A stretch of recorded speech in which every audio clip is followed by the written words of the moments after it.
Ladies and gentlemen, I think we should probably get this kicked off. We've been told to start moving at 1:30 sharp, so I think we'll just have to admit defeat to Colonel Gaddafi in his presentation and just kick on with ours. There's a bit of standing room down the back for those of you that can't see. So, well, good afternoon. Thank you, everybody, for attending our presentation. With me today is Warren Gluck. Warren's a litigator in the New York office of Holland and Knight. Warren is also the developer and the pioneer of the intermediary bank discovery technique that we're going to be discussing this afternoon. My name is Chris Kennedy. I'm an insolvency practitioner with RHSW Cayman, which is the insolvency and restructuring arm of Rawlinson & Hunter in the Cayman Islands. So our presentation this afternoon is going to focus on two topics. The first is asset tracing, the second being asset seizure. In particular, we're going to be looking at the tracing of US dollar wire transfers via intermediary bank discovery. And secondly, we're going to be looking at the recent developments in New York, which have seen the New York courts granting what are effectively global attachment orders. So rather than presenting a kind of a purely legal discussion to you, we thought it might be more practical to put forward a kind of a case study or scenario. The issues that we're going to address in this scenario are probably, and unfortunately, are going to be instantly recognizable to most IPs and insolvency or bankruptcy lawyers in the room. So Warren, just to set out the background to our theoretical scenario, I've recently been appointed liquidator to a Cayman Islands fund. The fund was based and traded out of the UK, and the fund traded exclusively in US dollars.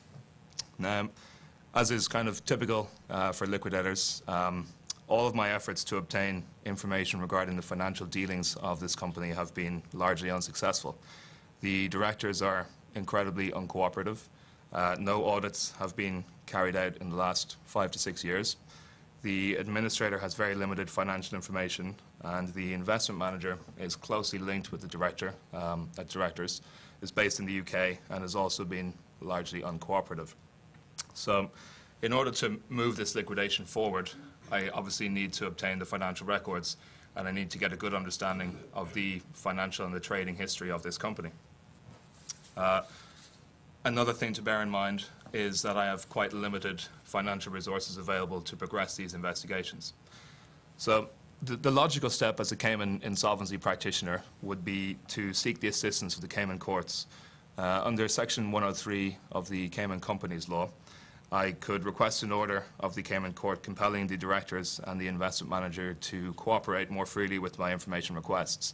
However, given the dealings that I've had with these two parties to date, I feel that this will be quite a long, drawn-out process, and any information they do ultimately provide will largely be useless.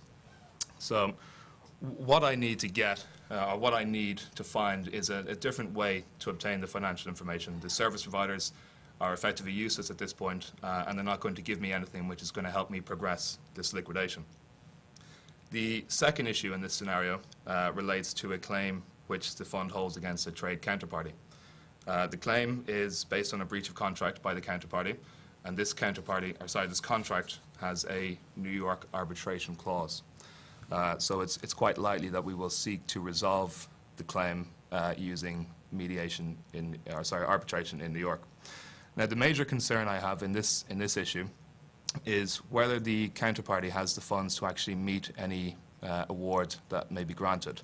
And if it does so, I want to make sure that those funds still exist when it comes to paying out on my claim.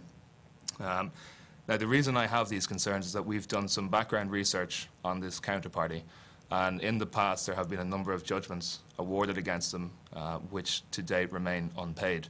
So they've got a bit of a shady or dodgy background, and we know they are slippery, and we'll try to avoid court judgments. So what I want to make sure as a liquidator is that I'm not wasting the assets of the estate. So I've got very limited resources, and I want to make sure I'm not undertaking or wasting them on pursuing an arbitration or litigation, which, even if successful, may ultimately realize no assets for the estate. So to give a quick summary, The two issues that I have are that I need to obtain detailed financial information regarding the fund's trading history, and I need to determine the financial capabilities of a trade counterparty and get comfort that any assets currently held by that counterparty won't vanish. So Warren, I'll turn to you and say, if you were presented with this scenario, what issues or what would you recommend that we do?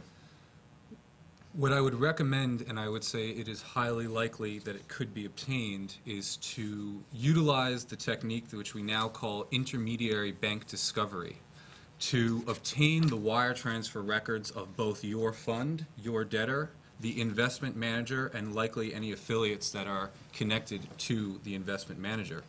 We can use the same technique to evaluate the financial history and the trading pattern of your trade creditor. Concerning your issue and concern of whether the trade creditor is going to be able to and to be forced to pay on any resultant arbitration award, unfortunately, unlike many common law jurisdictions in the offshore world and in England, Mareva injunctions are not traditionally available in the United States in order for money damages claims, which is what you have. New